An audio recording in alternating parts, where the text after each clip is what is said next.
Il rasare una cliente tante volte porta a un'emozione triste e lì mi ha scatenato una forza che ho detto beh, partiamo. Tutto è cominciato così e da allora l'iniziativa di un gruppo di parrucchiere trevigiane per l'acquisto dei caschetti refrigeranti contro la caduta dei capelli delle donne in chemioterapia è cresciuta fino a coinvolgere un centinaio di saloni. È diventata grande l'iniziativa, abbiamo raccolto soldi che non credevo così tanti e con grande sorpresa tutti sensibili a questa iniziativa, probabilmente perché un po' tutti abbiamo qualcuno vicino che gli capita questa disavventura. Una gara di solidarietà che si è concretizzata con l'acquisto di 6 caschetti, ora consegnati, 4 all'oncologia dell'ospedale di Vittorio Veneto, 2 a quella di Oderzo. Io devo ringraziare veramente Stefani e il gruppo di parrucchiere che hanno fatto questa raccolta, perché hanno donato una cosa importantissima e per l'ULSS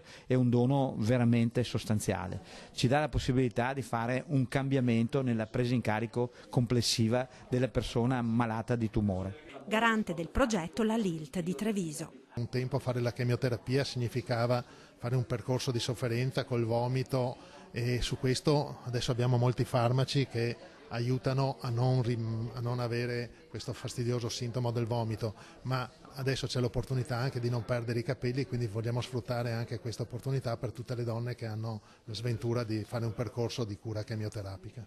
Non perdere i capelli per una donna che si trova già ad affrontare la difficile battaglia contro il tumore è sicuramente un modo per aiutarla a mantenere la propria femminilità e ad affrontare le cure e la vita di ogni giorno con meno sofferenza.